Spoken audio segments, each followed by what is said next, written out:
자, 교회의 권징 두 번째, 지난주에 예고해드린 대로 말씀 증거하겠습니다. 오늘은 교회는 10번째 정도 시간이 되는 것 같은데 교회 권징에 대해서 보겠습니다.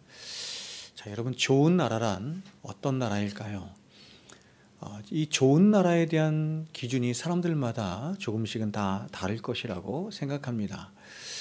예를 들어서 어떤 사람들은 좋은 나라의 기준을 경제적으로 부강한 것, 이렇게 해서 경제적인 부강을 이룬 나라가 좋은 나라다, 이렇게 생각하는 사람도 있을 것이고, 또 어떤 사람들은 이 사회복지가 이렇게 잘 되어 있는 나라죠. 사회복지가 잘 되어 있는 나라가 좋은 나라다, 이렇게 생각하는 사람도 있을 것입니다.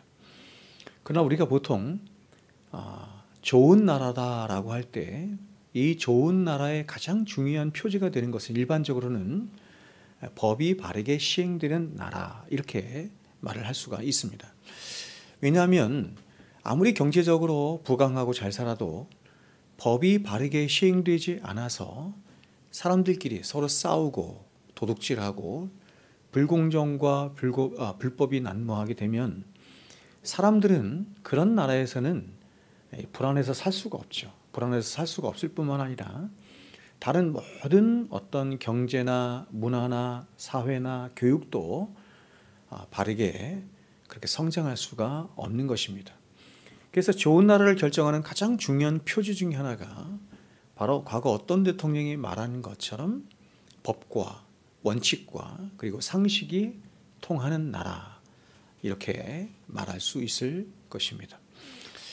이런 면에서 우리가 살고 있는 이 대한민국은 과연 좋은 나라일까 하는 생각을 우리는 생각하게 됩니다. 여러분, 조선의 7대 왕이 바로 세조입니다. 세조. 근데 우리가 알다시피 제5대 왕 문종이 39살의 나이로 재위 2년 만에 병들어 죽게 되죠. 그리고 12살짜리 단종이 이어서 왕위에 오르게 됩니다. 그러자 문종의 동생이었던 수양대군이 구테타를 일으켜서 자신의 조카인 단종을 폐위시키고 조선의 제7대 왕에 오르게 됩니다. 그래서 어떤 충신들은 이것이 옳지 않다라고 해서 바른 말을 하게 되고 단종을 다시 복귀시키기 위해서 노력하고 모의하게 되죠. 이 사람들을 일컬어서 우리는 사육신, 이렇게 말합니다. 사육신이라고 말하죠. 성삼문, 박팽년, 또 이계, 하위지, 유성원, 유흥부 등이 바로 그러한 사람들입니다. 하지만 이러한 이들의 모든 도모는 결국 실패로 돌아가게 되고 세조는 이들을 유배시키거나 처형해버리고 말죠. 하지만 이런 사육신들과 반대로 세조의 구테타에 가담했던 사람들이 있었는데 44명의 사람들이 있었습니다. 세조는 이들을 공신이라 해서 이들에게 많은 상급을 내리게 됩니다. 근데 세조는 이들만이 아니라 이들의 가족과 친척들까지도 함께 공신이다, 이렇게 해서 무려 2,300명에게 공신 책봉을 하게 됩니다. 그리고 이들에게 엄청난 특혜를 주게 되는데 어떤 특혜를 주게 되냐면 정말 놀라운 특혜를 주게 되는데요. 죄를 지어도 벌을 내리지 못하도록 하는 무법의 특혜를 주게 됩니다. 오늘날 말하면 면책특권 혹은 불체포특권, 이런 것이죠. 국회의원들이 드리는 거, 이런 것을 2,300명한테 준 것입니다. 그러자 여러분, 어떤 일이 나겠습니까? 나라에서 온갖 나쁜 짓들이 자행되게 되는 것입니다. 다른 사람들의 땅을 불법으로 빼앗는 일도 있게 되고 마음대로 간통을 하기도 하고 사기를 치기도 하며 온갖 나쁜 일들이란 나쁜 일들을 이 2,300명이 마음대로 자행한 것입니다. 그런데 벌은 받지 않죠. 그래서 이런 일이 너무 심하게 일어나니까 나중에는 세조가 이렇게 정했습니다. 그러면 무한정으로 용서하는 것이나 3번까지만 용서해 주라, 이렇게 명령하게 됩니다. 그야말로 나라가 무법천지 엉망진창이 됐죠. 그래서 이제 세조가 죽자 세조의 뒤를 이은 예종이 이런 온갖 악법들을 폐지하고자 해요. 그런데 이런 예종이 갑작스레 이런 악법을 폐지하고자 한 이후 갑작스레 1년도 되지 않아서 비명급사합니다. 건강하던 예종이 왜 죽었을까라고 할 때 역사가들은 예종 독살설이 있다 이렇게 말을 하게 됩니다. 그리고 이어서 이 예종의 뒤를 이어서 자산군이라고 하는 성종, 그렇죠? 성종이 뒤를 이어서 즉위를 하게 되는데 바로 이 자산군, 성종이 누구냐면 세조의 반란군의 공신, 최고의 공신이죠. 누구예요? 세조의 책사라고 하죠. 세조의 책사라고 하는 최고의 공신. 우리가 뭡니까? 그 관상이라고 하는 영화에 보면 머리 이렇게 해서 나오는 있죠. 이게 누구냐면 한명회입니다. 근데 이 성종이 누구냐면 한명회의 사위입니다. 사위. 이렇게 되는 것입니다. 참, 여러분 이처럼 한 나라의 법이 바로 시행되지 못하면 온갖 악이 나라에서 창궐하게 돼서 백성들은 도탄에 빠지게 되는 것입니다. 그래서 한 나라의 정치가 그렇게 중요한 이유가 바로 여기 있어요. 제가 주일날도 말씀드렸지만 정치가 바로 서지 못해서 법과 질서가 바로 시행되지 못하면 나라 전체가 고통을 받고 그 나라의 사회, 경제, 문화, 교육 등 모든 분야의 발전에 온갖 제약을 받게 되는 것입니다. 누가 대통령이 되느냐, 누가 이 나라의 정치를 권력을 휘어잡았느냐에 따라서 백성들이 고통을 받기도 하고 평화를 누리기도 하는 것입니다.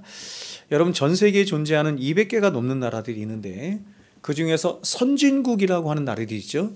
선진국이라고 하는 나라들 중에 이렇게 정치 선진국이 아닌 나라가 없습니다. 정치는 굉장히 후진국인데 경제가 부강하다고 선진국이다 이렇게 말하지 않죠. 그런 가장 대표적인 나라들이 어디에 있어요? 중동에 이렇게 포진이 있죠. 중동에 있는 나라들이 돈이 굉장히 많은데 그 나라들을 선진국이다 이렇게 말하지 않습니다. 저는 여러분 어떤 면에서 경제적으로는 우리나라가 선진국 대열에 이미 예전에 들어왔는데 정치적인 면이나 사회적인 면이나 문화적인 면이나 이런 부분이 어떤 면에서 선진국에 따라오지 못해서 선진국에 늦게 가입되지 않았나 이런 생각을 저는 합니다. 그래서 경제학자들에 의하면 정치가 바로 서지 못한 상태에서 한 나라의 경제가 이룰 수 있는 최고의 1인당 GNP의 수치를 2만 불이다 이렇게 말을 해요. 정치가 썩고 부패한 상태에서도 어떻게 다른 요소들이 힘을 빌어서 2만 불까지는 이룰 수가 있을지 모르겠지만 그 이상은 안 된다는 것입니다. 그러니까 여러분 동남아에 있는 많은 나라들이 선진국이 되지 못하는 가장 중요한 이유가 뭐냐면 정치가 다 썩어서 그래요. 온갖 부정부패. 그러니까 이게 안 돌아가는 거예요. 안 돼. 공평하게 안 되는 것입니다. 자, 여러분 이것은 교회도 마찬가지입니다. 교회가 교회다운 바른 모습을 이루고 유지하기 위해서는 가장 중요한 것은 하나님의 말씀이 바로 선포되어야 할 뿐만 아니라 그 하나님의 말씀이 바르게 성도들에게 시행될 수 있도록 정의가 시행될 수 있어야 합니다. 즉 교회에 속한 하나님의 백성들은 아무렇게나 믿어서도 안 되고 아무렇게나 살아서도 안 되는 것이기 때문에 만일 교회 안에서 자기 마음대로 자기 소견에 옳은 대로 믿으려는 사람이 있거나 혹은 자기 마음대로 죄를 지으며 살고자 하는 사람이 있다고 한다면 교회는 교회가 할 수 있는 이 권징이라고 하는 것을 통해서 성도들을 바르게 교정해주고 교회의 순결성 혹은 교회의 거룩성 또한 지켜나갈 수 있어야 하는 것입니다. 여러분 우리 중에는 이런 권징에 대해서 한 번도 들어본 적이 없는 분들도 있으리라 생각합니다. 그리고 어떤 분들은 이렇게 말할 수도 있을지 모르겠어요. 내가 교회까지 와서 이런 간섭을 받아야 하는가 하는 이런 말을 들을 때가 있어요. 그러나 여러분 저와 여러분이 그리스도 안에서 한 몸으로 존재하고 있다는 사실을 진실로 믿는다고 한다면 예를 들어서 몸의 한 지체가 한번 생각해 보세요. 몸의 지체를 생각해 보세요. 몸의 한 지체가 고장나거나 병들었을 때 우리는 온 몸이 이제 생각을 하죠. 머리에서부터 생각을 하죠. 병원에 가서 치료를 받고 고침을 받아 건강을 유지하는 것이 너무나 당연한 것이야 라고 온몸이 반응하죠. 머리가 명령을 내리고 온몸이 반응하는 것처럼, 이건 너무너무 당연한 것처럼, 만일 지체된 교회에 지체된 저와 여러분 가운데 누군가가 병들었어요. 죄를 지었거나 죄에 빠져 있거나 심각한 영적인 병에 걸려 있다고 한다면 어찌하든지 그를 고치고 다시 세워서 그리스도의 몸된 교회를 건강하게 몸 안에서 유지하도록 하는 것이 바로 교회의 생리다, 이렇게 말씀을 드릴 수 있죠. 즉 몸의 어떤 한 부분이 병이 들었을 때 그 어떤 몸의 부분도 나는 고침을 받지 않겠다라고 하는 지체가 없는 것처럼, 성도된 저와 여러분도 때로 교회가 행하는 칠이나 혹은 권징이나 혹은 더 작게는 어떤 권면이나 어떤 책망이나 이런 것들에 대해서 겸손한 마음으로 잘 받을 수 있어야 하는 것입니다. 어떤 교회가 건강하고 좋은 교회냐 이렇게 말을 할 때 그 중에서 한 가지가 저는 이렇게 생각해요. 바로 이 권징은 이제 굉장히 위에 있는 거잖아요. 이렇게 작게 말하면 하나님의 말씀으로 권면한다든지 하나님의 말씀으로 책망한다든지 혹은 하나님 말씀으로 조금 더 나가서 징계를 할 때 성도들이 그것을 얼마나 좋은 마음으로 잘 받느냐에 있다, 이렇게 생각을 합니다. 여러분, 저와 여러분이 신앙생활하고 교회를 세워나가면서 절대 잊지 말아야 할 한 가지 사실이 있는데, 그것은 저와 여러분 모두는 완전한 사람들도 아니고 또 이 지상에 있는 교회들 중에 완전한 교회도 없고 완전한 목사도 없다는 사실입니다. 그래서 언제든지 저와 여러분은 타락과 부패의 위험성에 빠질 수 있는 것이며, 교회 또한 죄로 인한 올무와 고통에 언제든지 빠질 수 있는 것입니다. 그러므로 좋은 교회와 성도란 이런 것이죠. 교회 안에 죄가 없는 성도와 죄가 없는 교회를 말하는 것이 아니라, 이런 것은 불가능하죠. 불가능하고 바로 교회와 성도들 안에 들어온 죄에 대해서 성도들이 혹은 교회가 어떠한 태도를 취하고 더 나아가서 그 죄를 어떻게 다루고 어떻게 치리해 나가는가 하는 것이, 이것이 좋은 교회냐 그렇지 않은 교회냐라고 하는 것을 판가름하는 중요한 잣대가 될 수 있다, 이렇게 말하는 것입니다. 오늘 본문은 바로 이렇게 교회 안에 들어온 죄에 대해서 교회와 성도들이 과연 어떤 태도를 취하고 그리고 그 죄에 대해서 어떻게 대처해 나가고 또 어떻게 그 죄를 처리해 나갈 것인지 보여주는, 바로 교회의 권징에 대해서 말씀하는 가장 전형적인 말씀이라고 할 수 있습니다. 그렇다면 여러분, 권징이 무엇입니까? 권징, 칠이라고도 하죠. 권징, 칠이 이렇게 말하는데, 이 권징의 목적은 과연 또한 무엇이며 또한 그 절차는 어떻게 될까요? 이 권징에 대해서 웨스트민스터 신앙고백서 30번 교회 책벌은 우리들에게 이렇게 말씀합니다. 한번 들어보세요. 우리가 생각한 것과 굉장히 다르게 말할 수 있는데 이렇게 말합니다. 제1항, 교회의 왕이시며 머리이신 주 예수께서는 교회의 정치를 정하여 국가와 위정자들과는 다른 교회의 직원들의 손에 맡기셨다. 그러니까 여러분, 지금 1항은 뭘 말하는 거냐면, 교회에도 뭐가 있다? 세상에 정치가 있는 것처럼 교회에도 정치가 있는 것이다, 이렇게 말하는 거예요. 교회 정치를 말하는 거예요. 2항, 이 직원들에게, 여기서 이 직원은 목사를 말하겠죠. 목사 혹은 장로를 말할 것입니다. 이 직원들에게 천국의 열쇠가 위탁이 되었다. 굉장히 좀 냄새가 좀 이상하죠? 카톨릭 같은 냄새가 나는데 잘 들어보세요. 이 직원들에게 천국의 열쇠가 위탁되었다. 이 열쇠의 힘에 의하여 그들은 죄를 보류하고 사해 주는 권세를 가지고 있다. 자, 오늘 말씀의 근거에서 이런 게 나온 거예요. 회개하지 않는 자에게는 말씀과 권징으로 천국문을 닫고 회개하는 죄인들에게는 복음의 사역에 의해서 그리고 때에 따라 권징을 사면해 줌으로써 천국문을 열어주는 권세를 가지고 있다, 이렇게 말한 거예요. 3항입니다. 교회의 권징이 필수적인 것은 범죄한 형제들을 되돌려 잃어버리지 않고, 그렇죠? 범죄한 형제들을 잃어버리지 않고 얻기 위해서, 또 다른 이들이 같은 범죄를 하지 않도록 막기 위해서, 그리고 온 덩이를 물들일지 모르는 누룩을 깨끗하게 제거하기 위해서, 그리고 그리스도의 명예와 복음에 대한 거룩한 고백을 옹호하도록 하기 위해서, 그리고 하나님의 진노를 예방하기 위해서다. 교회와 성도들이 하나님의 언약과 그것을 인친 것을 악명 높고 완고한 범죄자들이 더럽히게 내버려 두면 당연히 하나님의 진노가 교회에 임하게 될 것이다. 굉장히 많은 것들을 얘기하고 있어요. 제가 이것들 지금 다 얘기할 텐데, 이러한 목적들, 사항입니다. 이러한 목적들을 더 잘 이루기 위해서 교회의 직원들은, 목사와 장로들은 이렇게 말하는 거예요. 당사자의 범죄와 과실의 성격에 따라서 권계, 얼마 동안의 수찬 정지, 이게 지금 권징의 종류를 말하는 거예요. 낮은 단계부터 권계, 첫 번째 권계, 두 번에는 얼마 동안의 수찬 정지. 수찬 정지는 뭐를 말하는 거예요? 성찬에 참여 못하도록 하는 것입니다. 그리고 교회에서 마지막입니다. 출교하는 것으로 진행해 나갈 수 있다. 이게 교회의 법이에요. 여러분, 제가 지금 읽은 웨스트민스터 신학목에서 30번 교회 책벌, 교회 권징인데요. 이것은 교회가 마땅히 시행해야 할 권징의 목적과 이유, 그리고 권징의 절차에 대해서 아주 상세하게 설명하고 있습니다.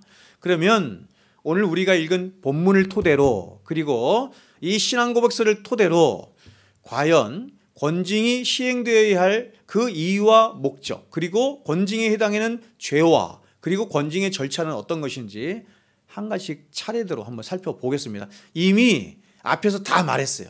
다 말했는데 제가 조금 더 풀어서 한번 얘기해 보겠습니다. 먼저 교회가 권징을 시행하는 이유에 대해서 먼저 보겠습니다. 교회가 권징을 시행하는 가장 첫 번째 이유는 이것입니다. 주님이 명령하셨기 때문에. 주님이 이 권징을 시행하도록 명령하셨을 뿐만 아니라, 두 번째는 아까 우리 사망에 나온 것처럼 교회가 이 권징을 시행하지 않게 되면 무슨 일이 발생해요? 교회도 심판을 받는데요. 교회가 권징을 시행하지 않으면 교회도 심판을 받기 때문이다, 이렇게 말하는. 그래서 이러한 심판에 이르지 않도록 하기 위해서 교회는 하나님이 교회에 행하라 하신 권징의 시행을 통해서 교회의 순결성과 교회의 믿음과 교회의 거룩성을 유지하도록 해야 한다, 이렇게 말하는 거예요.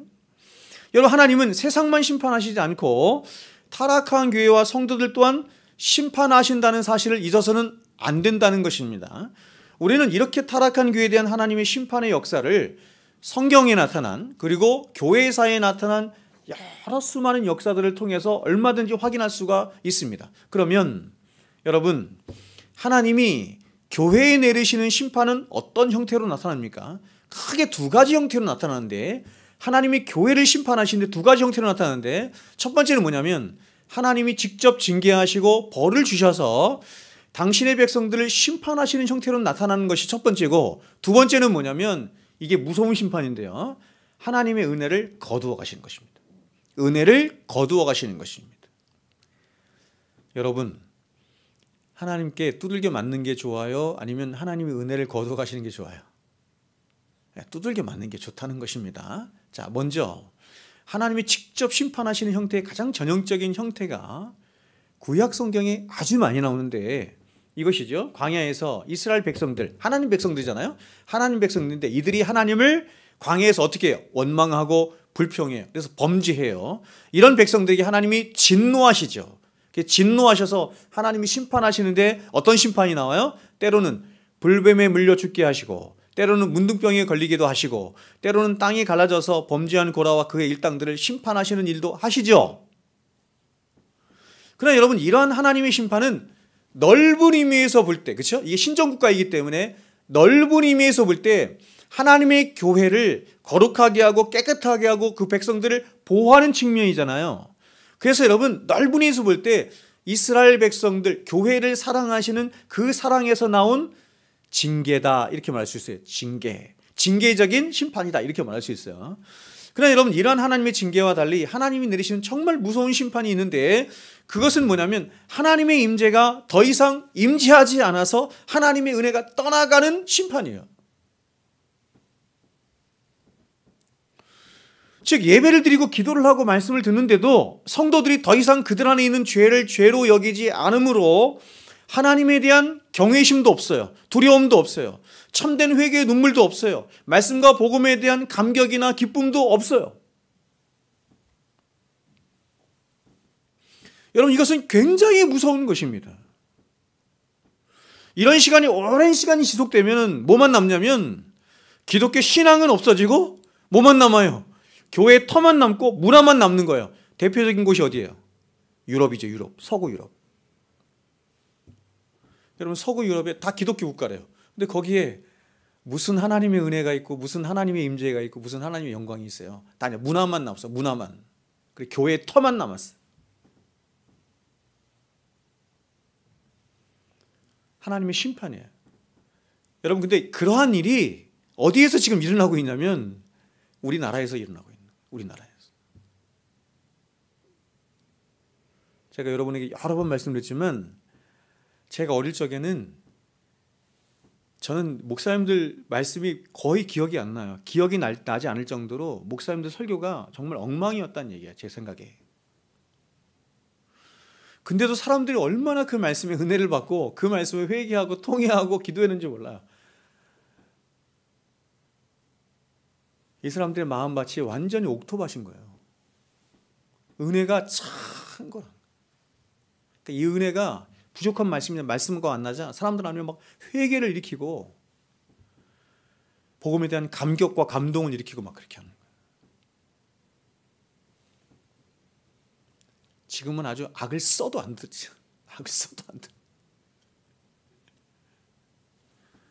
그래서 여러분, 주님은 이렇게 회개치 않는 마지막 때의 백성들의 비참한 모습을 이렇게 말씀을 들어보세요. 마태복음 11장에 귀 있는 자는 들을지어다. 귀 있는 자는 들을지어다. 이 세대를 무엇으로 비유할까? 이 세대를 무엇으로 비유할까? 비유하건대 아이들이 장터에 앉아 제 동물을 불러 이르되 우리가 너희를 향하여 피리를 불어도 너희가 춤추지 않고 우리가 슬피 울어도 너희가 가슴을 치지 아니하였다 함과 같도다. 보세요. 아이들이 장터에 나가서 피리를 불러요. 함께 즐겁게 놀자고 피리를 부르는데 아무도 호응하지 않아요? 춤추지 않아요. 즐거움이 없는 거예요. 또 곡을 하며 슬피 우는데도 아무도 가슴을 치며 아파하지 않아요. 여러분, 지금 이 비유가 뭘 말하는 거예요? 마지막 때가 되면 사람들의 영혼이 메말라 간다는 것입니다. 사람들의 영혼이 메말라 가고 은혜가 거두어져서 무엇보다 사람들이 이 세상의 세속과 자기 기만의 죄에 빠져서 죄에 대해서, 의에 대해서, 심판에 대해서 아무리 말씀이 선포돼도 더 이상 가슴을 치며 회개하는 일도 없고 너무나 놀랍고 감격스러운 십자가 복음이 들려지는데도 복음에 대해서 더 이상 사람들이 감격을 하지 않는다. 이런 뜻이에요. 우리는 여러분 요한계시록에 등장하는 7교회들 중에서 바로 이렇게 은혜를 잃어버리고 세속과 그리고 무엇보다 자기 기만, 자기를 속이는 거예요. 자기 기만의 죄에 빠진 가장 대표적인 두 교회를 만나게 되는데 그 두 교회가 어떤 교회냐면 사대교회와 라오디게아 교회입니다. 제가 오늘 시간상 라오디게아만 잠깐 보겠습니다. 라오디게아만 보면 이들은 세속과 자기 기만의 죄에 빠져서 스스로 말해요. 스스로 자기를 평가해요. 여러분, 스스로 자기를 평가하는 바보 같은 거예요. 근데 사대교회도 라오디게아 교회도 자기 스스로를 평가해요. 이렇게 말합니다. 나는 부자라 부유하여 부족한 것이 없다. 이렇게 말해요. 자기가 자기를 평가하기를 나는 부자라 부유하여 부족한 것이 없는 자다. 이렇게 말해요. 그런데 이런 라오디게아를 향해서 세상의 유일한 재판관 되신 주님이 어떻게 평가하시냐면 이렇게 평가하십니다. 여러분, 나의 평가 아무 소용없어요. 다른 사람들이 나를 평가하는 거 아무 소용없어요. 주님이 평가하시는 게 진짜 평가죠. 근데 주님이 그들을 향해서 이렇게 평가합니다. 내가 네 행위를 아노니 네가 차지도 아니하고 뜨겁지도 아니하다. 내가 안다. 너희 중심을 꿰뚫어보는 내가 아는데 너는 차지도 덥지도 않고 뜨겁지도 않구나. 네가 차든지 뜨겁든지 하기를 원하노라. 네가 이같이 미지근하여 뜨겁지도 아니하고 차지도 아니하니 내 입에서 너를 토하여 내치리라. 네가 말하기를 나는 부자라 부유하여 부족한 것이 없다 하나. 그렇죠? 너는 그렇게 말하는데 너의 중심을 꿰뚫어보는, 너의 본질을 꿰뚫어보는 내가 평가할게. 너는 너의 곤고한 것과 가라는 것과 가난한 것과 눈먼 것과 벌거벗은 것을 너는 알지 못하는 것이구나. 너의 실체는 곤고한 것이고 가련한 것이고 가난한 것이고 눈먼 것이야 이렇게 말합니다. 이게 라오디게에게. 자, 그러면 차치하고 다 말할 수 없으니까 이 교회에 대해서는 제가 나중에 다시 말씀을 드릴 거예요. 이런 이들에 대해서 주님이 주시는 처방이 뭘까요? 이렇게 자기 기만의 죄에 빠져 있는, 은혜가 메말라 있는 이런 교회에 대한 주님의 처방이 뭡니까? 주님은 이들에 대해서 이렇게 말씀합니다. 내가 너를 권하노니. 자, 여러분 이렇게 죄에 빠져 있는데, 자기 기만의 죄에 빠져 있는데 이들을 하나님 예수님께서 버리지 아니하시고 이들에게 권하세요. 회개할 기회를 주시는 거예요. 돌아올 기회를 주시는 거예요. 다시 회복할 기회를 주시는 말씀합니다. 이렇게 말해요. 내가 너를 권하노니 내게서 불로 연단한 금을 사서 부요하게 하고, 첫 번째죠. 불로 연단한 금을 사서 부요하게 하고, 흰 옷을 사서 입어 벌거벗은 수치를 보이지 않게 하고, 두 번째. 세 번째, 안약을 사서 발라 보게 하라. 세 번째, 무릇 내가 사랑하는 자를 책망하여 징계하노니. 만신창이가 되는 라오디게아 교회인데 예수님이 뭐라면 내가 너를 사랑하는 교회다 이렇게 말한다. 기가 막히죠? 무릇 내가 사랑하는 자를 책망하여 징계하노니 그러므로 네가 열심을 내라 회개하라. 주님은 연단한 금을 사서 부요하게 하고, 흰옷을 입어 벌거벗은 수치를 가리게 하고, 안약을 사서 눈에 발라 고치라 이렇게 말해요. 자, 무슨 말이냐면 여기서 첫 번째, 연단한 금 보세요. 연단한 금. 금은 어떻게 돼요? 재련을 통해서, 연단을 통해서 순금으로, 그렇죠? 이런 것처럼 금을 재련하듯이 고난을 통해서 연단된 순금 같은 믿음을 가지라 이런 뜻이에요. 흰옷은 그리스도의 옷으로 덧입음을 말하는 것이고, 안약은 영적인 눈이 열리는 것을 말하는 거예요. 그럼 여러분, 이렇게 우리에게 순전한 믿음을 갖게 하고 그리스도의 의로 덧입게 하며 영적인 눈이 열리도록 해서 진짜 우리의 가난과 수치를 보게 함으로 예수 그리스도의 십자가 앞으로 나아가 참된 구원에 이르도록 하는 성경이 말씀하는 유일한 원리 해결책이 뭐예요? 그게 회개입니다. 회개. 그래서 19절 마지막에 이렇게 말하는 거예요. 네가 열심을 내라 회개하라. 열심을 내라 회개하라 이렇게 말합니다. 자, 여러분, 이게 심각한 문제인데요. 저를 포함한 오늘날 조국교 안에 있는 모든 사람들이 생각해야 할 심각한 문제, 그것은 뭐냐면 오늘날 이 조국교회 안에서 가장 희미해져 가고 있는 성도들의 신앙의 가장 중요한 이 핵심 중에 하나가 뭐냐면 바로 성도들의 회개가 사라져가고 있다는 것입니다. 회개가 사라져가고 있다는 것입니다. 성도의 성도됨의 가장 핵심적인 표지가 뭐냐면 회개예요. 이 사람이 성도냐 그렇지 않느냐라고 하는 것의 가장 중요한 핵심의 표지가 뭐냐면 회개입니다. 회개. 회개는 여느 선교단체나 복음지자들이 말하는 것처럼 일생에 한 번만 하고 마는 것이 회개가 아니라 평생에 걸쳐서 하는 거거든요. 평생에 걸쳐서. 성도의 성도됨의 가장 중요한 표지가 회개예요. 그리고 하나님이 자신의 백성들에게, 자신의 백성된 교회들에게 주시기를 원하는 모든 은혜가 임하는 통로가 회개예요. 은혜가 무엇을 통해서 흘러들어오느냐? 교회의 은혜가 무엇을 통해서 흘러들어오고 성도들의 삶에 무엇을 통해서 흘러들어오냐라고 할 때 그것이 회개입니다. 그런데 교회 안에서 이러한 성도들의 회개가 점점 사라져가고 있는 것입니다.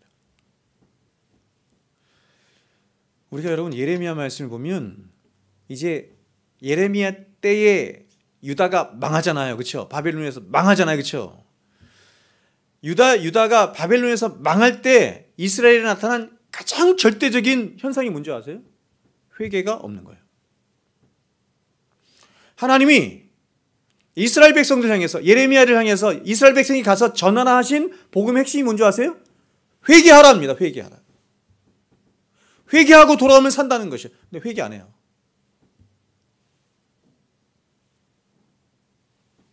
그래서 회개하지 않는 백성은 이방인과 똑같거든요. 이방인과 똑같은 거예요. 회개가 사라진 성전은 성전이 아닌 거예요. 회개가 없는 성도는 성도가 아닌 거예요. 그래서 파멸되는 거예요. 그래서 예루살렘 성도도 파멸되는 것이고 성도들도 다 죽임당하고 포로로 끌려가는 거예요.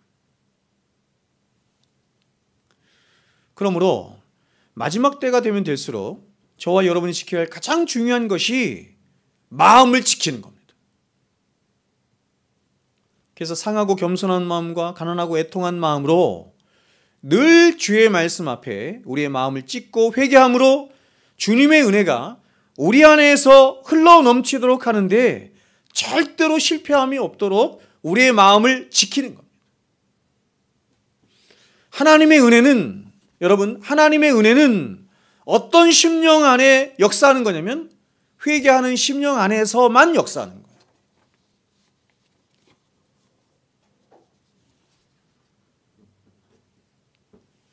제가 그 성교단체 오래 있을 때 그때 그렇게 배웠어요. 회개는 한 번 하는 거다. 한 번.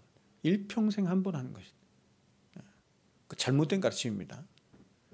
아까 말씀드렸듯이 하나님이 교회와 성도들에게 주시는 이 은혜가 흘러가도록 하는 통로가 뭐냐면 그게 회개예요. 회개.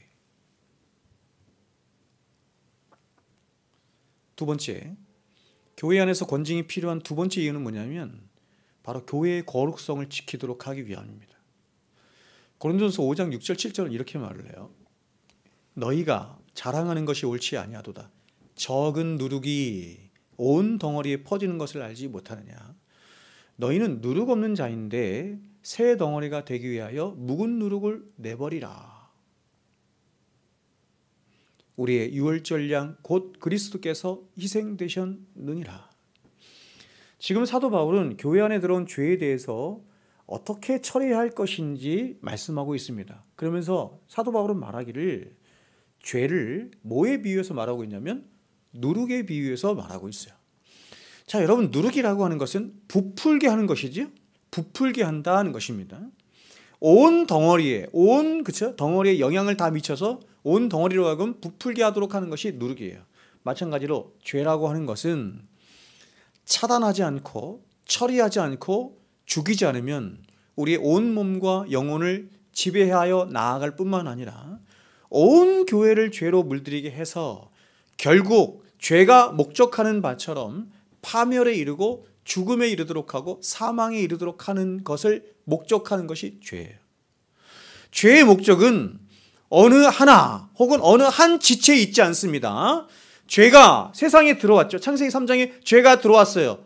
누구에게 들어왔어요? 아담과 하와에게 들어왔죠. 죄가 세상에 들어왔을 때 아담과 하와 한 사람을 멸망시키는 것을 목적으로 하지 않아요. 죄가 세상에 들어와서 아담과 하와 한 사람에게 영향을 미쳤지만 그 죄는 아담과 하와를 통해서 바이러스처럼 온 세상 모든 민족, 모든 열방, 모든 사람들에게 피줄처럼 다 영향을 미쳐서 모든 사람들을 다 파멸이 이르도록 하는 것을 목적으로 하는 게 죄예요. 그러므로 교회는 이 죄가 온몸을 멍들게 하고 파멸과 고통에 이르지 못하도록 늘 깨어서 기도해야 할 뿐만 아니라 진리의 말씀으로 무장하고 바른 권징의 시행으로 그 죄를 통제하고 죽이고 쫓아내는 일을 해야 하는 것입니다. 여러분, 하나님의 가장 중요한 속성과 성품이 바로 거룩입니다. 하나님은 거룩하신 분이죠. 그러므로 하나님의 영광은 거룩을 떠나서는 생각할 수 없는 것입니다. 우리가 거룩하게 산다라고 하는 것이 하나님의 영광을 위하여 산다라는 말과 같은 말이에요. 제가 말씀드렸죠. 거룩하지 않은 교회가 하나님께 영광을 돌리는 것은 불가능합니다. 거룩이 무너지면 교회는 모든 것을 다 잃고 모든 것을 다 잃어버리는 것입니다. 그래서 주님은 이스라엘 백성들을 부르실 때 이렇게 불렀죠. 이스라엘 백성 언약을 맺으시고 이스라엘 백성들을 부르실 때 너희들을 대국으로 만들겠어, 큰 나라로 만들기 위해 불렀다라든가, 혹은 내가 너희를 가장 부유한 나라로 만들기 위해서 너희들을 불러내었다, 혹은 내가 너희를 가장 부유한 나라로 만들기 위해서 너희를 세상으로부터 불러내었다, 이렇게 말씀하지 않으시고 이렇게 말씀하셨죠. 너희들을 세상으로부터 불러낸 이유가, 나의 백성 삼은 이유가 한 가지죠. 뭡니까? 너희를 거룩한 내 백성으로 삼기 위해서다, 이렇게 말하죠. 레위기 11장 이렇게 말합니다. 나는 너희의 하나님이 되려고 너희를 애굽 땅에서 인도하여 낸 여호와라. 그렇죠? 하나님이 이스라엘 백성들을 당신의 백성으로 삼으시려고, 그렇죠? 당신의 백성들 삼으셔서 저들과 결혼해서 영원한 남편이 되시고 영원한 아내로 삼으시려고 딱 봤더니 당신의 백성들이 어디 있어요? 감옥에 갇혀 있는 거예요. 애굽이라고 하는 감옥에 갇혀 있는 거예요. 그래서 애굽에 가서 그 감옥에 있는 자신의 아내를 꺼내오는 거예요. 그걸 구원이라고 하죠. 그래서 꺼내온 자신의 백성들과 시내산에서 뭐해요? 결혼식 하는 거예요. 그게 언약이죠. 여러분, 시내산은 하나님이 임재하시는 산이죠. 하나님이 임재하시는 산, 성전이라고 그랬죠. 성전. 하나님은 아무데나 임재하지 못하시고 거룩한 곳에만 임재하신단 말이에요. 그래서 거룩한 곳을 뭐라고 하냐면 성전, 이렇게 말해요. 에덴 동산이 성전이죠. 시내산이 성전이죠. 시내산을 모형으로 해서 만든 게 뭐예요? 성막, 성전이잖아요. 그럼 성막, 성전, 에덴 동산, 그 다음에 제가 시내산 말이에요. 시내산은 다 뭐 말하는 거죠? 예수 그리스도. 거룩하신 예수 그리스도. 예수 그리스도. 그래서 예수님께서 이 땅에 오실 때 말씀이 육신이 되어 우리 가운데 거하심에, 장막을 펴심에, 그렇죠? 장막을 펴셔서 거룩한 땅이 되게 하셔서 그 거룩하신 예수님께 하나님이 임재하셔서 우리와 만나시는 거죠. 하나님은 거룩한 분이세요. 우리를 부르시고 우리를 택하시고 우리를 하나님 백성을 삼으신 이유가 거룩한 백성 되게 하기 위함이 있습니다. 그러므로 거룩하신 하나님은 거룩하지 않은 죄인들과 함께 거하실 수 없기 때문에 당신이 선택하신 백성들을 거룩한 백성으로 만들기 위해서 바로 예수와 함께 묶으셔서 혹은 예수 안에 집어넣으셔서 그 예수의 의로 우리의 옛 사람을 죽이시고 다시 예수와 함께 거룩한 자로 혹은 의로운 자로 다시 살려내신 것입니다. 그러면 예수님께서 십자가에 죽으실 때 그 예수님과 함께 묶여있는 우리도 함께 죽은 것이고 예수님이 다시 3일 만에 부활하실 때 우리도 함께 묶여있는 우리도 함께 부활하는 거예요. 그래서 여러분, 제가 여러분에게 말씀을 드린 것처럼 예수님께서 이 땅에서 사신 33년간의 생애는 우리의 생애를 예표하여 말한 거예요. 우리도 그렇게 살 것이라고 말하는 거예요. 예수님이 그런 삶을 사셨으니, 그래서 우리의 모든 죄를 다 대신하시고 죽으셨으니 이제 우리는 만사형통이고 그냥 꽃길만 간다. 그게 기독교가 아니에요. 예수님께서 먼저 그 길 가신 거예요. 그리고 우리에게 그 길을 초청하시는 것입니다. 그래서 그리스도의 남은 고난을 교회에 채운다, 이렇게 말씀하시는 거예요. 그런 예수 그리스도께서 먼저 가신 그 길을 교회가 함께 감으로 하나님이 그 교회를 어떻게 하세요? 그 길 속에서, 그 삶 속에서 거룩으로 새 창조로 지어 가신다. 이렇게 말합니다. 그래서 이렇게 구별된 당신의 백성들에게 하나님이 뭘 요구하신다? 거룩을 요구하신다. 베드로전서 1장 44절입니다. 너희가 순종하는 자식처럼, 보세요. 순종하는 자식처럼 이전 알지 못할 때 쫓던 너희 사역을 본삼지 말고, 더 이상 그거 가지 말고 오직 너희를 부르신 거룩한 자처럼 너희도 모든 행실에 거룩한 자가 되라. 기록되었으되 내가 거룩하니 너희도 거룩할지어다 하셨느니라. 우리를 구원하신 하나님이 우리를 향하신 한 가지 목적은 뭐냐면 거룩한 백성이 되는 것입니다. 자, 여러분, 저는 우리 바울이와 사랑이를 저희 집에 있는 하늘이와 동일하게 취급하지 않아요. 우리 애들은 언니한테 와, 오빠한테 와, 엄마한테 와 이런 얘기 하지만 저는 그렇게 얘기하지 않아요. 걔는 걔예요. 바울이와 사랑이는 사람이고 사람일 뿐만 아니라 내 자식이고. 그래서 만일 우리 아이들이 하늘이처럼 개처럼 행동하거나 짐승처럼 행동하면 저는 혼을 내주고 때려서라도 사람처럼 생각하고 사람처럼 행동할 수 있도록 그렇게 할 것입니다. 바로 대하는 기준이 다른 것이죠. 하늘을 대하는 기준과 바울이 사랑이를 대하는 기준이 다른 것입니다. 개가 개처럼 행동하는 것은 저에겐 아무런 상관이 없어요. 그렇죠? 개이기 때문에. 그러나 내 자식이 개처럼 행동하거나 짐승처럼 행동하거나 다른 원숭이처럼 행동하는 것은 제가 용납을 할 수가 없습니다. 마찬가지로 하나님이 저와 여러분을 세상 사람들과 동일하게 취급하지 않으신다는 사실을 우리는 잊어서는 안 돼요. 하나님이 세상 사람들을 대하는 기준과 저와 여러분을 대하는 기준이 달라요. 그러면 여러분, 하나님이 저와 여러분에게 하나님의 자녀로서 요구하시는 것이 무엇입니까? 여러분, 성경은 내가 거룩하니 너희도 거룩하라 이렇게 말하잖아요. 그러면서 하나님께서 우리에게 원하시는 게 뭔지를 굉장히 많은 곳에서 말씀하잖아요. 그렇죠? 많이 말씀할 때 성경에 하나님이 저와 여러분을 향해서 너 공부 좀 잘해라, 너 좀 성공 좀 해라, 너 세상에서 좀 힘 좀 길러라 하는 말이 한마디라도 있습니까? 그런 말은 없어요.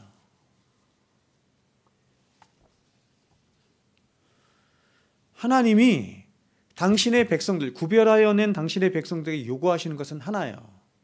왜 하나냐면 그것이 당신의 백성들을 불러내신 목적이기도 하고 이유이기도 하기 때문에 그게 뭐예요? 거룩한 삶이라는 거예요. 당신을 닮은 거룩한 삶. 하나님은 공부를 잘하시는 분도 아니고 하나님 세상에서 성공하신 분도 아니고 하나님은 어떤 분이세요? 거룩한 분이시래요. 그러므로 저와 여러분이 살아가는 삶의 방식은 이 세상 사람들이 살아가는 방식과 완전히 다른 것입니다. 너희는 이 세대를 본받지 말고, 그렇죠? 너희는 이 세대를 본받지 말고 세상과 구별되고 거룩하고 똑같은 말이에요. 세상 사람들은 이 세상을 살아가면서 세상이 말하는 힘을 숭배합니다. 그리고 그 힘의 논리를 따라서 살아가요. 그래서 자신에게 자기중심성 안에서 자기에게 이익이 되고 자기만 잘 살 수 있다고 한다면 무슨 짓이든 하고 또한 어디에나 속할 수 있어요. 그러나 예수 믿는 저와 여러분은 하나님이 정해주신 말씀과 그 기준을 따라 거룩하고 세상과 다르게 거룩하고 구별되고 성경이 말하는 참됨과 바름 속에 살아가는 자를 성도 이렇게 말하는 거죠. 자, 이제 마지막으로 그러면 교회는 언제 그리고 어떻게 어떤 방법과 절차를 따라서 권징을 시행하는지 오늘 본문의 말씀을 토대로 말씀을 나누고 마치도록 하겠습니다. 자, 먼저 교회는 아무 때나 그리고 모든 죄가 나타나고 드러날 때마다 권징을 시행하지 않습니다. 남용하는 거죠. 아무 때나 하지 않습니다. 만일 성도들 안에 죄가 드러냈음에도 불구하고 그 성도가 그 자신의 죄를 인식하고 하나님 앞에 나가서 진실로 회개하고 돌이키면 권징을 할 필요가 없어요.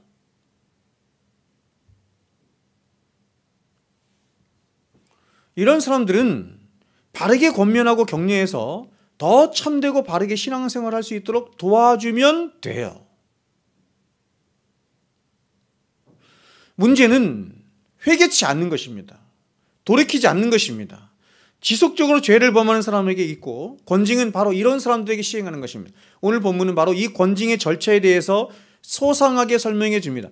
먼저 교회 안에 누군가에게서 권징을 시행해야 할 현격한 죄가 드러나게 되면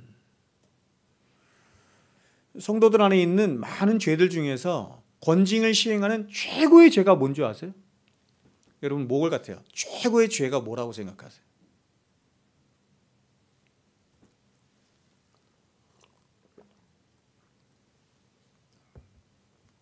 교회의 거룩성과 순결성을 파괴하는 최고의 죄가 뭐 같아요?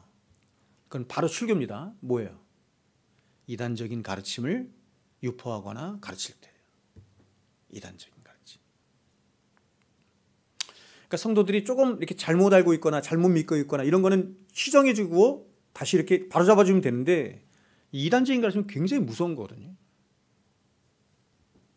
자, 여하튼 교회 안에 누군가에게서 권징을 시행해야 할 현격한 죄가 드러날 때 교회는 무조건 그 죄에 대해서 권면하며 말하지 않고 가장 먼저는 스스로 돌이켜 회개할 기회를 주는 거예요.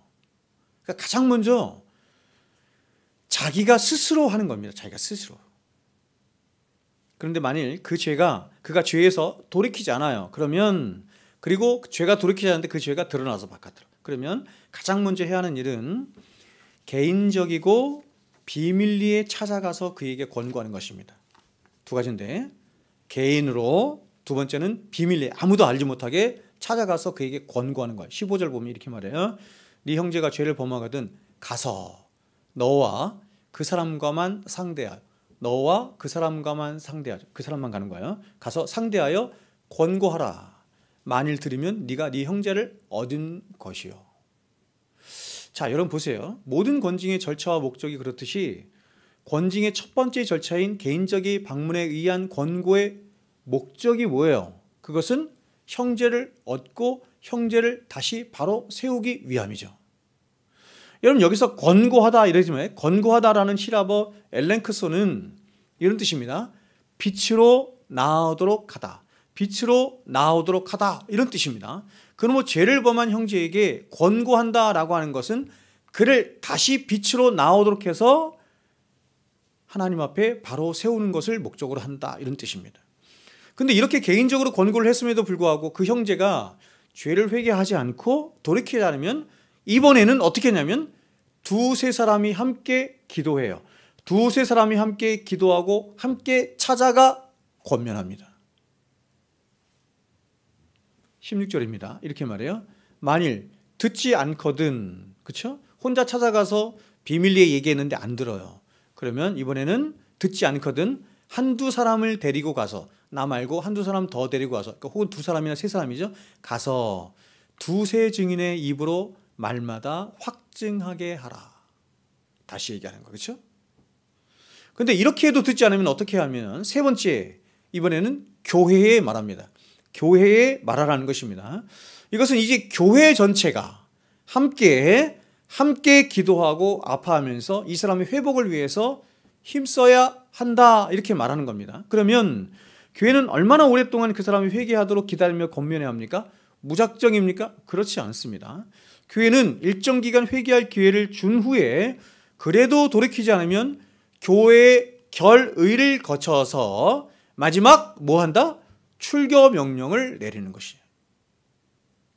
여러분 여기서 교회가 시행하는 권징의 목적은 보세요. 처음부터 끝까지 계속 그런데 교회가 실시하는 권징의 목적은 철저하게 어디에 있냐면 성도를 사랑함으로 성도를 바로 세우고 회복하도록 하는 데 그 목적이 있어요.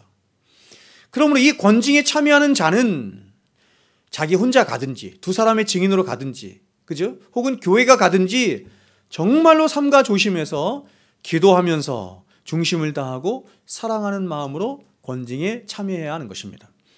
마치 자신이 그 회개할 자인 것처럼 그렇게 그 사람에게 찾아가서 권면하고 권징하는 절차에도 그런 마음으로, 자기가 회개할 자인 것처럼 그런 마음으로 참여해야 하는 것입니다. 죄를 범한 그 자체를 정죄하기 위한 목적을 갖거나 혹은 그 죄를 범한 형제를 내치기 위한 수단으로 권징을 하는 것이 절대로 아닙니다. 저는 여러분 이것이 정말로 어려운 문제라고 생각하는데, 왜냐하면 저와 여러분의 본성 자체가 다른 사람을 위하고 사랑하기보다는 언제나 율법으로 정죄하고 내치는 것을 너무 좋아하기 때문이에요. 이유가 뭐예요? 의 때문이에요.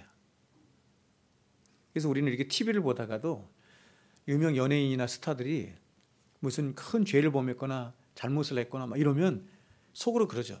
내 저놈 저럴 줄 알았어. 기다렸다는 뜻이. 우리는 언제나 기다리는 거죠. 기다리는 거.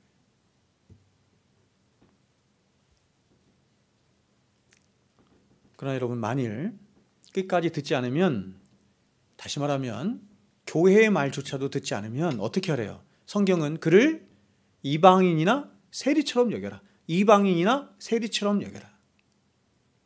여러분 이것은 정말 무서운 말씀인데요. 이것은 출교를 의미하는 것으로 불신자처럼 여겨라 이런 뜻이에요. 교회에서 방출하는 거예요. 더 무서운 것은 주님은 이러한 교회의 결정에 함께 하신다 이렇게 말해요. 아까 우리 읽었죠? 웨스트민스터 성경에도 이렇게 말합니다. 들어보세요. 18절에 20절.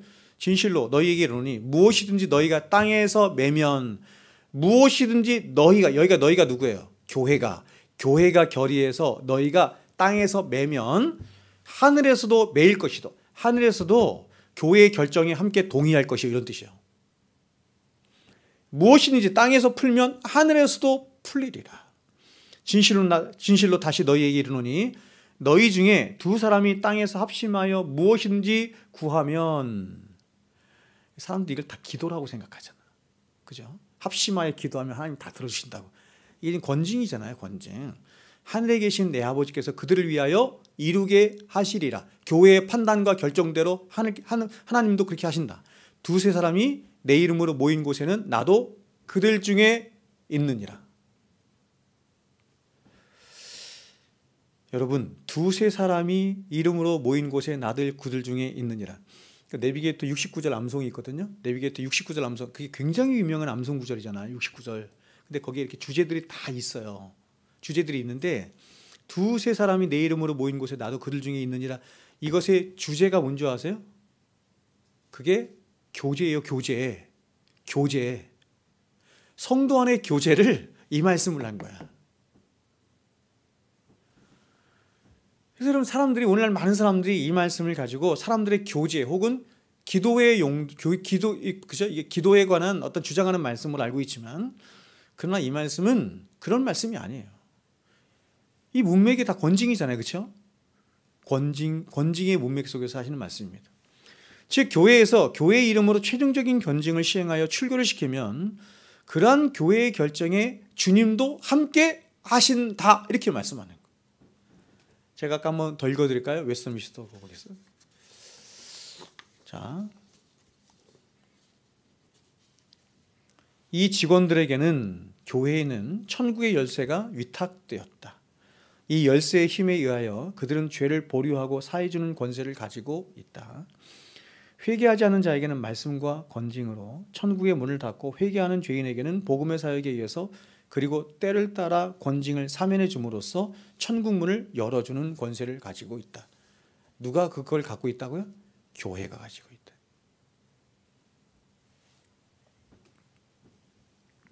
그러면 여러분, 자, 마지막 질문 하나 하고 오늘 말씀 마치겠습니다. 왜 주님은 권징의 목적이 사람의 영혼을 회복하는 것에 있다, 이렇게 말씀하시면서 이렇게 출교까지 하도록 성도를 마치 지옥불에 던져놓는 것처럼 그렇게 무서운 말씀을 하시는 것입니까? 출교를 하는 것은 교회에서 쫓겨나는 거 아니에요? 굉장히 무서운 거 아니에요? 근데 전제가 뭐래요? 그를 사랑하기 때문이래요. 이것은 이렇게 회개하지 않는 마지막 순간까지도 하나님은 그 영혼의 회복을 위해서 출교하라 하시는 것이에요.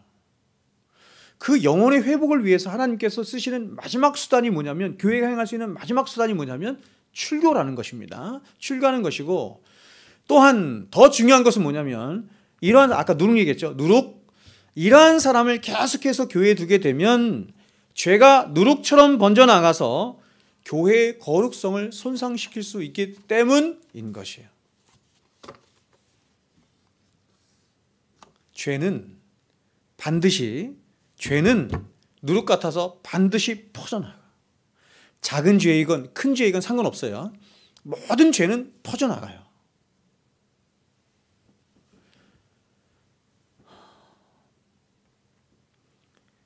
그래서 여러분, 우리가 되게 조심해야 될 것 중에, 제가 여러분에게 여러 번 말씀드렸지만, 어떤 한 성도가 신앙생활을 잘못하고 있어요.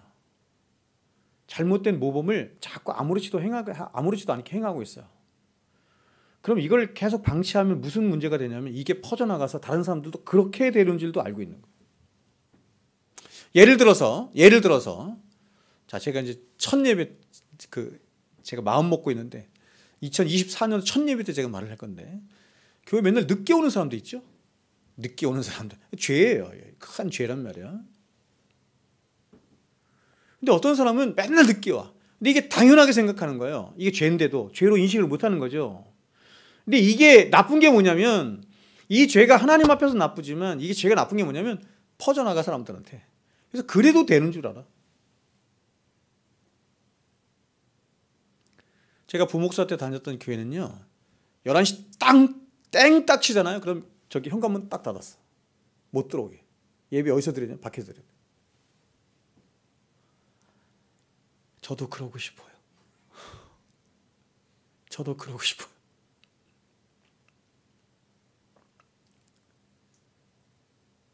어쩜 사람들이 그럴까?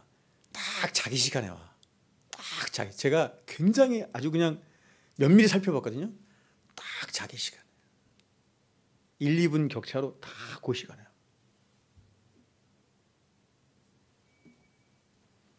우리가 고린도전서를 보면 실제로 고린도 교회 안에 큰 죄가 드러났을 때 이런 고린도 교회를 향해서 이렇게 말씀하시는 것을 볼 수 있습니다. 이렇게 말합니다. 고린도서 5장에 너희 중에 심지어 음행이 있다 함을 들었으니 그런 음행은 이방인 중에서도 없는 것이라. 누가 그 아버지 아내를 취하였다 하는도다.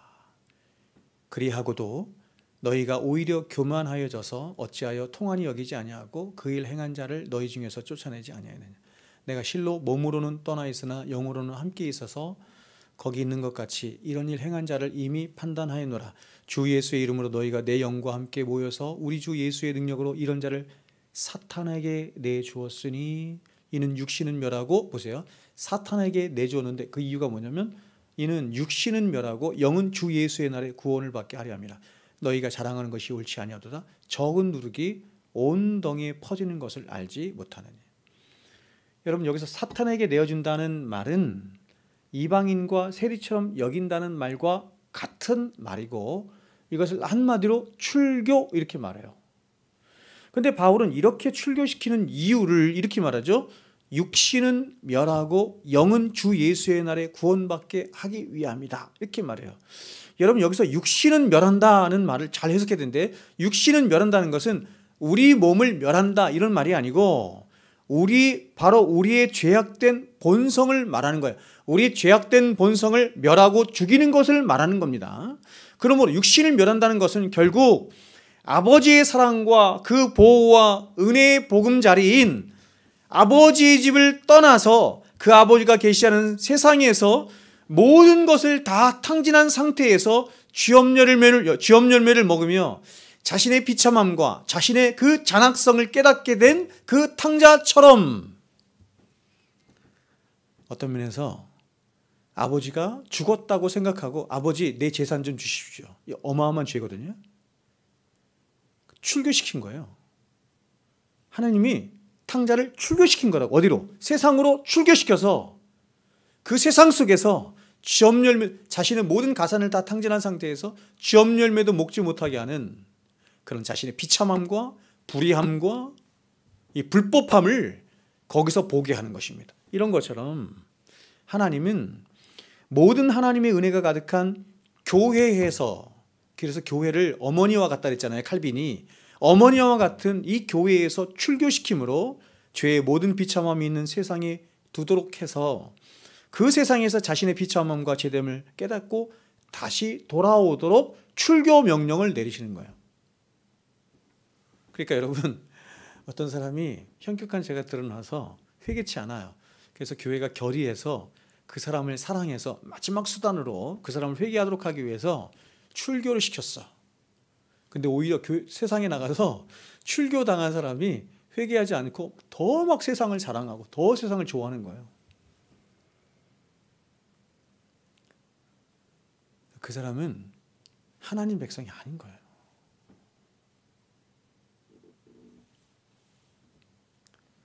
여러분, 이 출교는, 출교를 통해서 그가 회개하고 돌아올 수 있는 것은 철저하게 하나님의 은혜에 의한 거잖아요. 그렇죠? 그러므로 누군가가 출교를 당한다라고 하는 것은 사실상은 굉장히 무서운 일인 것입니다. 최후의 수단이에요. 최후의 수단. 출교를 딱 당하고 나서 그 사람을 보면 알아요. 세상 속에 있는 사람을 보면 알아요. 어떤 사람은 오랜 시간 지나가면서 자신의 비참함을 봐요. 저 그 사람들 많이 봤거든요. 교회를 떠나서 세상에 있으면서 그런 자신의 비참함을 많이 보는데 그 비참함 속에서 오히려 더 세상을 갈구하고 세상을 찾고 세상의 방식을 쫓아 살아간 사람이 있고, 어떤 사람은 정말로 그곳에서 그렇구나, 나를 받아줄 곳은, 나를 사랑해 주는 곳은, 진짜 하나님의 사랑이 있는 곳은 교회밖에 없구나. 그리고 회개하고 돌아오는 사람이 있는데 아주 적어요. 아주 적어요.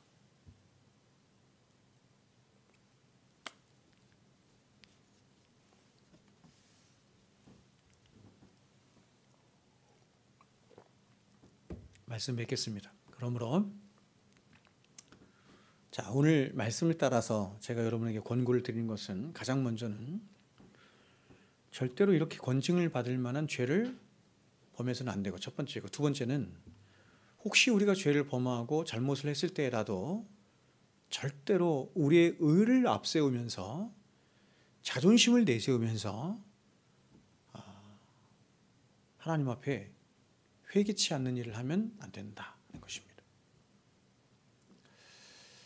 기독교는 정말 놀랍게도 우리 주님은 어떤 죄인이라도 받아주십니다. 어떤 죄인이라도 받아주시고 용서해 주시며 다시 사랑해 주시는 주님이시기 때문에 우리가 어떤 죄를 범해도 그 죄에서 회개하고 돌이켜 하나님 앞에 가면 어떤 죄인이라도 하나님은 다 받아주세요. 그러므로 아까 말씀드린 것처럼 저와 여러분이 이 땅을 성도로 살아가면서 가장 중요한 게 뭐냐면 죄를 안 짓는 게 중요한 게 아니고 마음을 지키는 것이 중요한 거예요. 마음을 지키는 것. 언제든지 가난한 마음, 애통하는 마음, 그렇죠? 이런 마음을 잘 지켜서, 상한 마음을 지켜서 넘어지고 쓰러지고 죄를 범했을 때라도 언제든지 하나님 앞에 돌아올 수 있는 길을 갖는 거예요. 길을. 근데 이런 마음을 지키지 못하면 돌아올 수가 없어요. 돌아올 수가 없어요. 회개할 수 있는 감각을 잃어버리는 거예요. 여러분, 사람이 회개하면 삽니다. 회개만 하면 사는 거예요. 이스라엘 백성들이 다 멸망하고 죽은 이유가 그들의 닉네임, 그렇죠? 예수님께서, 하나님께서 그들의 닉네임을 붙여줬잖아요. 목이 곧은 백성. 목이 곧아서 자신의 의 때문에, 자존심 때문에 하나님 앞에 회개할 줄 몰라요.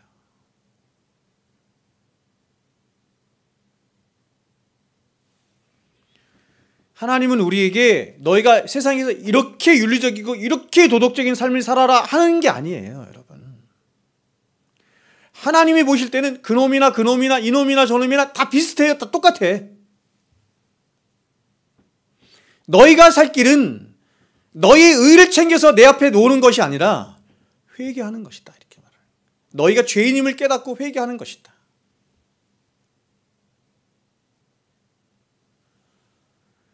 제가 정치인들을 좋아하진 않는데, 정말 유일하게 좋아했던 정치인이 2명이 있었어요. 그 2명이 다 노씨야. 노무현, 노회찬. 제가 그분들은 그냥 좋아했어요. 아주 이렇게 팬덤 이런 건 아닌데, 팬은 아닌데, 그냥 좋아했어요. 2분 다 자살했잖아요. 얼마나 안타까운지 모르겠어요. 여러분, 내가 죽음으로써 나의 깨끗함을 어찌하든지 좀 방어해 보려고 하는 게 잘하는 게 아니고 그냥 나 잘못했어요. 내가 죄인인 것을 인정하며 사는 거. 그래서 언제든지 나는 하나님 앞에 죽을 수밖에 없는 죄인이라는 사실을 잘 인식함으로 나는 언제든지 하나님의 은혜가 없으면 죄를 범할 수밖에 없는 그런 죄인이라는 사실을 알아서 내 마음을 항상 하나님 앞에 가난하고 애통하고 온유하고 의에 줄이고 목마른 심령으로 유지하는 것, 그 마음을 갖는 것, 그것이 너무너무 중요하다, 이렇게 말씀을 드리겠습니다.